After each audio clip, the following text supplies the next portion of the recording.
J'aimerais nous encourager à entrer dans une deuxième partie d'une réflexion commencée il y a quelques semaines sur la vigne de notre Père Céleste. Et j'ai intitulé ce message « Dans la vigne de mon Père », bien entendu de mon Père Céleste, et je prendrai quelques images, comme à l'habituel, de cette merveilleuse plante qu'est la vigne au sens végétal du terme. J'ai donné un sous-titre à ce message ce matin, et qui est la deuxième partie, « Une foi irréprochable ». Par le hasard de la technique, le mot « irréprochable » n'apparaît pas.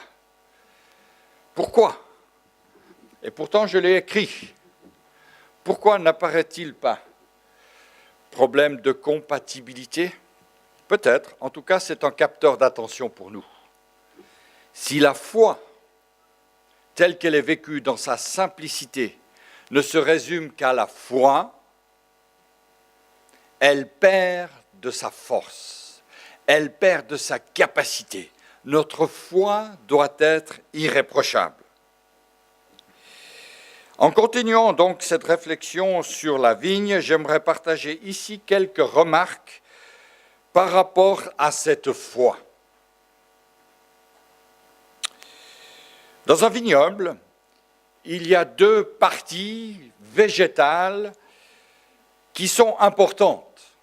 Et nous connaissons tous l'expression de Jésus qui parle des sarments, les sarments de la vigne, les sarments qui sont attachés à la souche, qui sont attachés au pied de vigne. Et le Seigneur nous encourage à être des sarments porteurs de fruits. Et puis, dans ce végétal merveilleux qu'est la vigne, nous trouvons aussi des vrilles, bien sûr des feuilles, si possible, bien sûr aussi des grappes.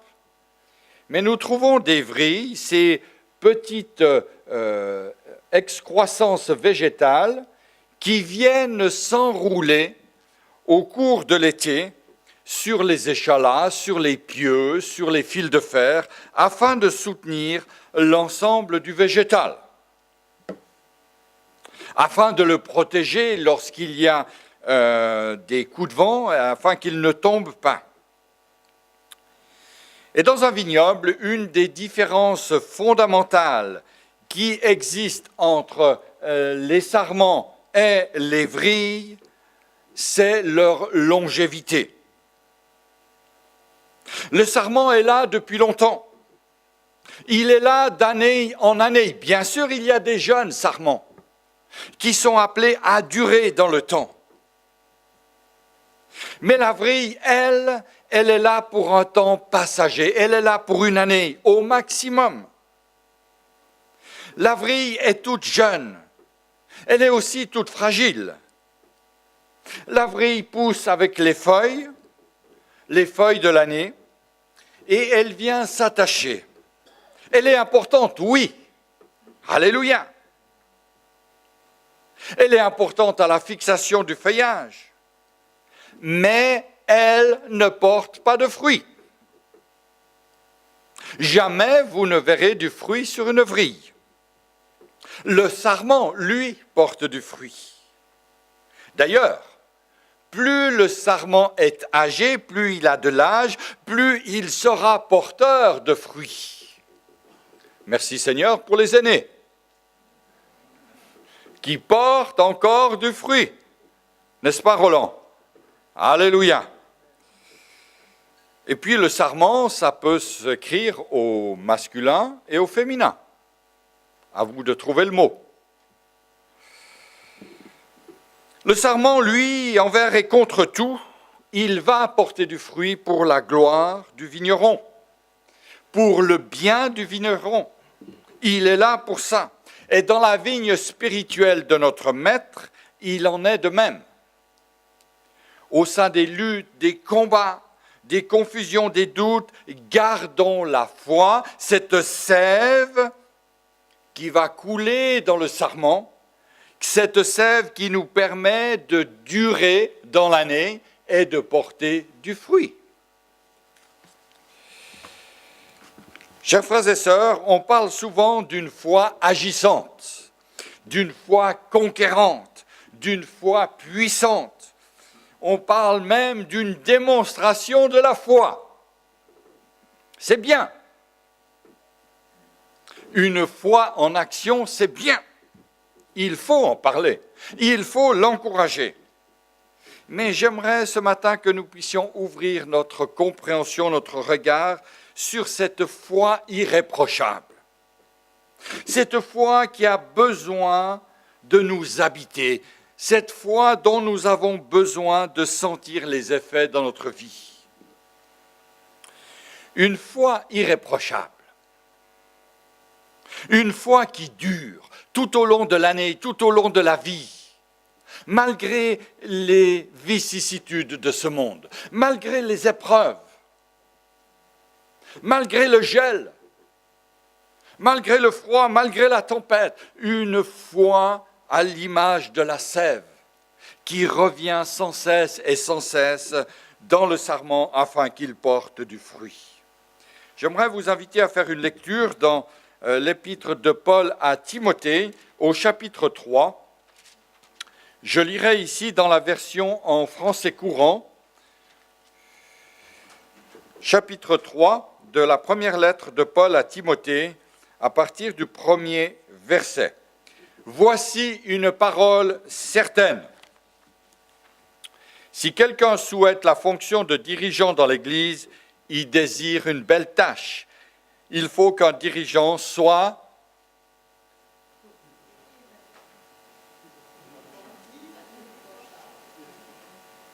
Vous l'avez dans votre Bible ou vous ne l'avez pas? Irréprochable. Ça mérite quelques explications, on va y venir. Mari d'une seule femme, sobre, raisonnable, convenable, hospitalier, capable d'enseigner, qu'il ne soit ni buveur ni violent, mais doux et pacifique, qu'il ne soit pas attaché à l'argent, qu'il soit capable de bien diriger sa propre famille et d'obtenir que ses enfants lui obéissent avec un entier respect. En effet, si quelqu'un ne sait pas diriger sa propre famille, comment pourrait-il prendre soin de l'Église de Dieu ? Il ne doit pas être récemment converti, sinon il risquerait de s'enfler d'orgueil et de finir par être condamné comme le diable.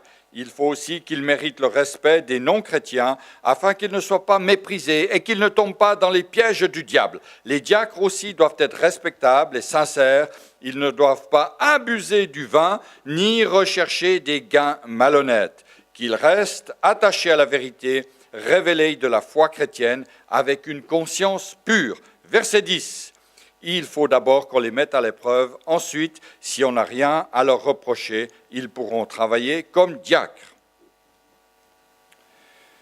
Vous vous demandez peut-être, mais en quoi cela me concerne-t-il? Frères et sœurs, vous aimez l'Église? Vous aimez le Seigneur? Donc, cela vous concerne. En effet, tous ceux qui aiment l'Église de Jésus-Christ aiment sa parole. Tous ceux qui ont le désir sans cesse d'être renouvelés dans la présence du Seigneur doivent progresser et doivent apprendre à développer leur foi et leur communion avec le Seigneur, afin d'aller plus loin dans leur engagement et leur service. On n'est pas appelé à rester des vrilles, c'est-à-dire attachés sur le fil, attachés à un pieu, et puis à finir notre existence sans porter du fruit. Ne perdons donc jamais de vue que la qualité première d'un serviteur, d'une servante de Dieu, d'un diacre, d'un ancien, de tout chrétien, est d'être irréprochable. Je sais que ce langage est peut-être difficile, parce qui est aujourd'hui irréprochable? Je ne vois aucune main qui se lève, et pourtant, Paul dit, il faut que l'évêque soit irréprochable. C'est une condition. Il faut que le chrétien soit irréprochable. Il faut que le diacre soit irréprochable. Il faut, mon frère, ma sœur, que tu sois irréprochable. Ce n'est pas une option. Paul ne dit pas, ça serait préférable qu'il soit irréprochable. Si vous avez plusieurs candidats, choisissez celui qui est le plus irréprochable. Non, il faut. Pointe à la ligne. Pour Paul, le fait d'être irréprochable est obligatoire. Pour ceux qui aspirent à servir, à s'engager, à être dans le peuple de Dieu des hommes et des femmes selon le cœur du Père. Mais écoutez ceci, dans la lettre de Paul aux Corinthiens, Paul s'adresse ici à toute l'Église. Il leur dit ceci, « Il vous affermira aussi jusqu'à la fin pour que vous soyez irréprochables au jour de notre Seigneur Jésus-Christ. » Et puis dans Philippiens 1, versets 9 et 10, verset 10, on va sauter un peu, « Afin que vous soyez purs et irréprochables pour le jour du Seigneur. » Paul s'adresse à toute l'Église, à Corinthe, à Philippe, à Montbriand, à Genève. Il faut être irréprochable. Il faut être des sarments irréprochables. Alors que vous soyez d'accord ou pas, que ça soit un petit peu difficile ou pas, moi je lis ce que je lis. Bien sûr, chacun peut comprendre ce qu'il veut comprendre. Je ne dis pas ce qu'il peut comprendre, ce qu'il veut. Et ce matin, nous sommes appelés à pencher nos regards sur cette qualité d'irréprochabilité que le Seigneur nous demande d'avoir. Mon dictionnaire Petit Robert dit que quelqu'un est irréprochable si on ne peut lui faire aucun reproche. S'il n'y a rien à dire contre cet homme, contre cette femme. Et j'ouvre ici une petite parenthèse pour dire que le dictionnaire me donne également comme synonyme à ce mot irréprochable, impeccable. Ce qui, je l'ai déjà dit ici, veut dire étymologiquement sans péché. Je referme la parenthèse. Je comprends donc beaucoup mieux ce que le Maître attend de moi, ce que le Maître attend de chacune de nos vies. Être des hommes et des femmes envers qui on ne peut faire aucun reproche, à qui on ne peut faire aucun reproche. Quel programme, quel travail, quelle patience du Père, du divin vigneron. Et comme les bons sarments, l'irréprochabilité se construit dans le temps. Elle n'est pas quelque chose qui vient comme ça, pif, paf. À un moment donné, comme une vrille au printemps qui sort par un beau soleil, qui vient commencer à grandir, et elles grandissent terriblement vite, ces vrilles. Elles viennent s'attacher. L'irréprochabilité est le témoignage fidèle et consacré à l'Évangile. Alléluia. Aujourd'hui, c'est vrai que nous recherchons la puissance, nous aimons les dons, nous aimons l'onction. Et je dirais même parfois, excusez-moi, mais le bling-bling évangélique. Mais aujourd'hui, l'Église doit rechercher l'irréprochabilité. Pourquoi ? Parce que Christ la recherche. Il veut une Église irréprochable. Alors vous me direz tout de suite, oui, mais alors c'est sans moi, hein ? C'est sans moi. Moi, je me vois le matin, je suis déjà reprochable. On peut me reprocher quelque chose. Et très souvent, nous nous arrêtons à ce que Dieu est prêt à nous offrir. La guérison, alléluia, la puissance, les dons, l'onction. Mais sommes-nous prêts à offrir à Dieu ce qu'il recherche dans l'Église ? L'irréprochabilité. Nous aimons Dieu, il nous donne ce dont nous avons besoin, mais il aimerait aussi recevoir de notre part, il désirait trouver dans l'Église ce qui est bien souvent une denrée rare. Cette denrée, cette irréprochabilité consiste en une réputation fondée, une réputation qui persévère dans le temps, qui dure dans le temps et qui revient d'année en année continuellement et meilleure encore que l'année précédente. Si la vigne du maître n'était que vrille, il n'y aurait aucun fruit, pas même des feuilles. Il faut des sarments robustes, des sarments qui vieillissent, des sarments qui peut-être ne sont pas beaux au regard, mais qui résistent aux épreuves du temps. Une vrille, c'est bien plus joli qu'un sarment. Une vrille, c'est jeune, c'est rigolo, ça s'étire. Un jour, c'est comme ça, un autre jour, c'est différent. Comme les ados dans nos familles. Les vrilles font leur travail pour soutenir les grappes, mais parfois on voit tout d'un coup la plante régresser, la plante flétrir, la plante dégénérer, la plante de vigne. Mais quel parallèle avec la vie de l'Église? En effet, parfois, dans la marche chrétienne, alors que tout avait bien commencé, alors qu'il y avait eu cette merveilleuse éclosion, cette découverte de la foi, la nouvelle naissance, la perspective d'un beau fruit qui dure, un beau fruit spirituel. Quel beau sarment, quelle belle vie, touchée à salut par le Seigneur.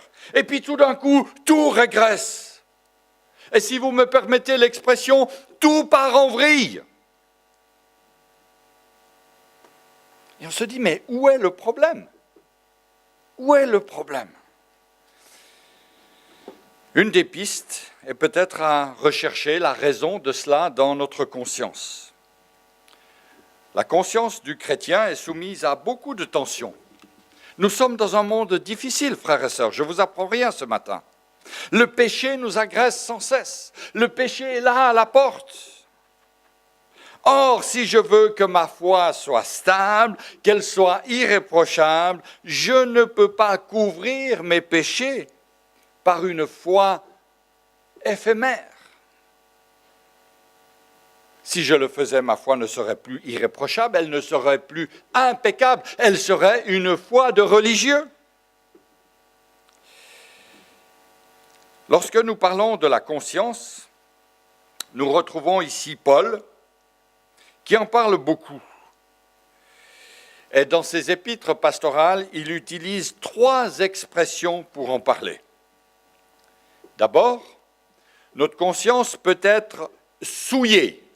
Ce sont les aspects négatifs de notre conscience que Paul soulève ici.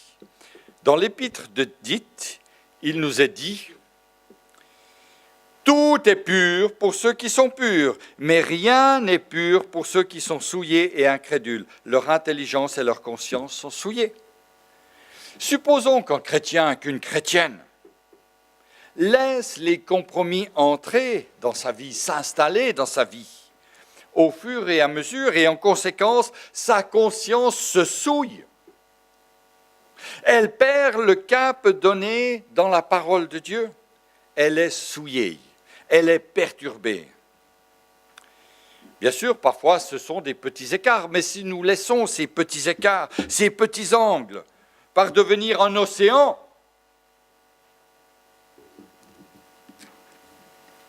nous sommes en réel danger. Lorsque la conscience devient souillée, quand nous laissons l'œuvre de l'ennemi, l'œuvre du péché, l'œuvre de l'iniquité s'attacher et agir en nous, sans vouloir la combattre par la foi, nous sommes en réel danger.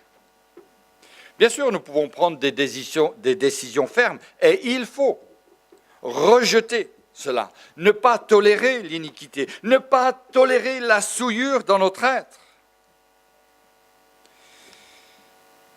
Et puis Paul parle également d'une conscience flétrie. Une conscience flétrie. L'Esprit dit expressément, c'est Paul qui le dit dans sa première lettre à Timothée, au chapitre 4, que dans les derniers temps, quelques-uns abandonneront la foi pour s'attacher à des esprits séducteurs, à des doctrines de démons, par l'hypocrisie de faux docteurs portant la marque de la flétrissure dans leur propre conscience. Nous en sommes là aujourd'hui. Notre monde est tourmenté, le monde chrétien est tourmenté, le monde évangélique est chahuté de gauche et de droite. Lisez les journaux. Je suis sidéré de voir ce qu'on peut écrire aujourd'hui.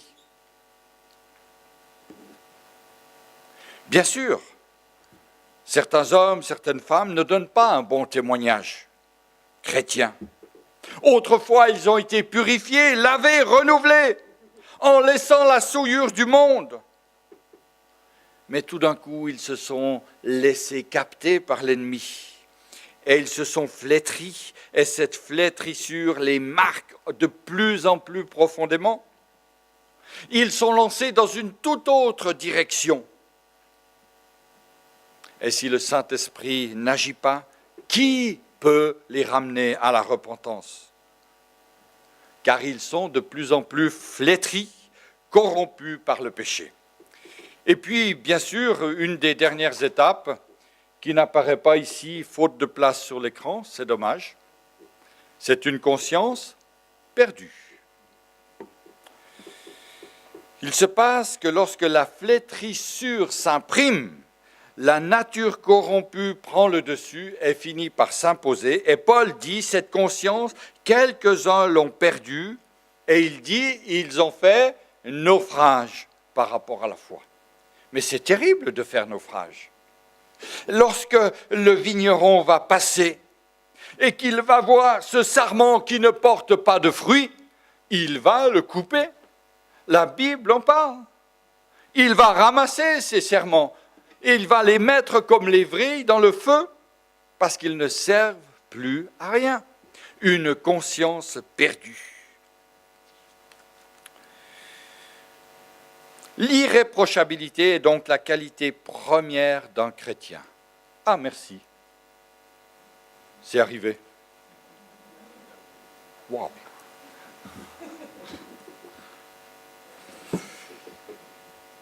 La conscience perdue, cette conscience qui nous éloigne du plan de Dieu. Et parce que cette conscience est perdue, nous sommes plus irréprochables. Et lorsque les disciples ont voulu s'engager avec le Seigneur, lorsque les disciples ont voulu s'engager à marcher avec Christ, Christ a vu leur vie, Christ a vu leur cœur. Était-il irréprochable? Non. Lorsque Paul va parler à ses disciples dans 1 Timothée 3, va parler à ces hommes qui désirent servir le Seigneur, il ne dit pas qu'ils sont orgueilleux, il ne dit pas qu'ils sont vaniteux, non. Il est convaincu, comme nous le sommes, que Dieu va fortifier ces hommes dans leur foi. Il va fortifier ces femmes dans la foi. Et le Saint-Esprit est là pour produire dans nos cœurs un désir de devenir meilleur. Comme le vigneron dans la vigne, le maître est exigeant, c'est vrai. Il est exigeant quant à ceux qui se revendiquent fils et filles du roi des rois. On n'est pas fille de n'importe qui, on n'est pas fils de n'importe quoi, on est fils du roi des rois. Et parce que nous sommes fils du roi des rois, le Seigneur est fille du roi des rois, le Seigneur attend de nous quelque chose de meilleur qu'une médiocrité, qu'une vie comme avant, qu'une vie comme dans le passé. Il attend de nous des hommes et des femmes irréprochables. J'aimerais dire ici que les standards de la Bible ne sont pas négociables.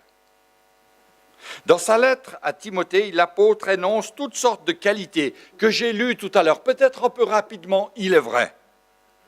Il y en a 14 en tout. 14 qualités pour qu'un frère puisse exercer le service dans la maison du Seigneur, des qualités morales, familiales, spirituelles. La liste est longue, la liste est exigeante, car le service de Dieu nécessite l'excellence. Et par analogie, chaque chrétien, chaque chrétienne, chacun ici doit tendre à honorer ces exigences. Maintenant, on arrive dans le cœur du message, qui est près de la conclusion, ne vous inquiétez pas. Irréprochabilité n'est pas égale à perfection. Irréprochabilité n'est pas égale à perfection. Ça n'a pas du tout le même sens. Car si nous devions être parfaits, comme le disait ma sœur Fatou dans sa prière tout à l'heure, il n'y en aurait pas beaucoup parmi nous qui pourraient remplir les conditions. En tout cas, pas moi. Donc, irréprochable ne veut pas dire parfait. Irréprochable veut dire que cette personne n'est pas attaquable. Si elle était parfaite, ça voudrait dire qu'elle est sublime, qu'elle transcende toutes les qualités ainsi énumérées par l'apôtre Paul. Mais ce n'est pas ce que le Seigneur nous demande. Il désire que chaque frère, que chaque sœur s'engage dans une démarche de foi, une démarche de vie qui va le conduire vers l'irréprochabilité pour le jour où le Seigneur viendra nous chercher. Que nos progrès soient évidents de tous. Alléluia. L'irréprochabilité, elle ne nous tombe pas dessus comme ça. Elle se travaille. Lorsque l'apôtre Paul écrit à Timothée, il va dire « Occupe-toi de ces choses, donne-toi tout entier à elles, afin que tes progrès soient évidents de tous, évidents pour tous. » Si nous étions tous parfaits, nous ferions aucun progrès. Garanti. Je vous garantis, on ne ferait aucun progrès parce qu'on est parfait. Or, l'apôtre Paul dit « Donne-toi entièrement afin que tes progrès soient manifestes. »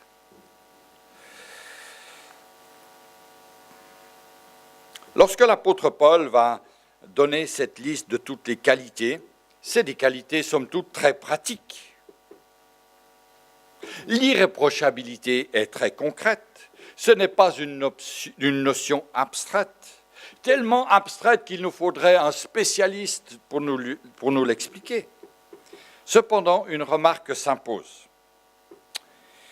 En lisant cette liste, en considérant tout ce que cela peut représenter, pour nous, cette liste de 1 Timothée 3, je me demande si sur la terre, il y a quelqu'un qui puisse remplir cette liste parfaitement, à 100%.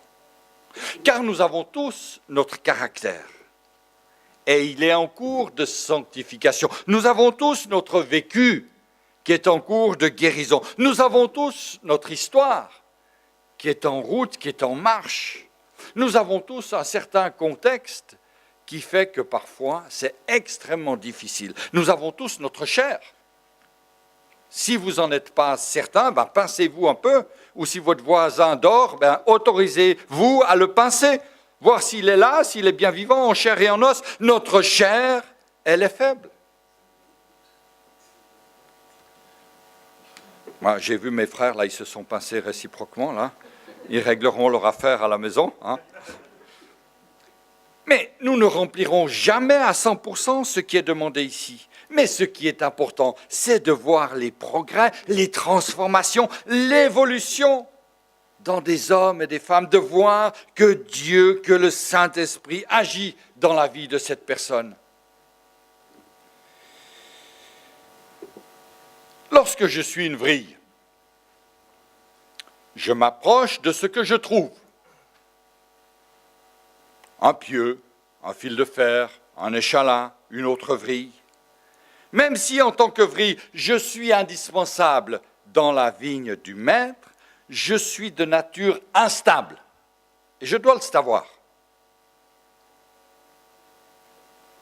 Si aujourd'hui je suis vrille, je ne le suis que pour un temps, que pour peu de temps. Car pour une vrille, tout est éphémère.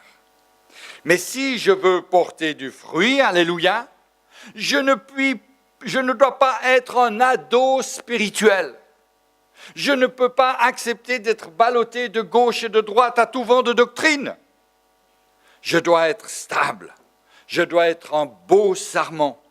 Même si physiquement je ne suis pas très beau, peu importe, je porte du fruit pour la gloire de Dieu.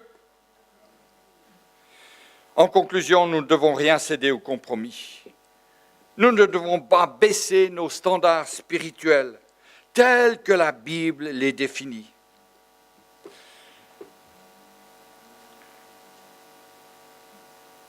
Le monde attend des chrétiens et des serviteurs de l'Église qu'ils soient irréprochables. Et si aujourd'hui, malheureusement, nous parlons tant de chrétiens dans les journaux, c'est certainement parce qu'il n'y avait pas une irréprochabilité totale. Nous devons veiller sur notre réputation. Quel témoignage est-ce que je donne dans mon quartier, dans ma ville, dans ma maison, dans ma famille, dans mon immeuble?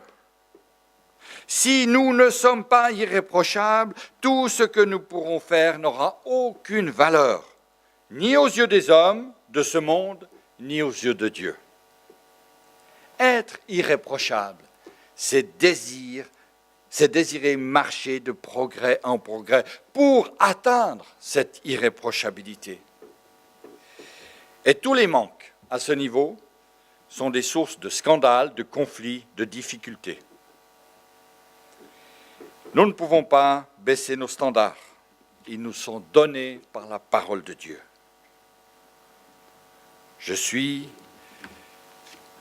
dans l'obligation de satisfaire à ces standards.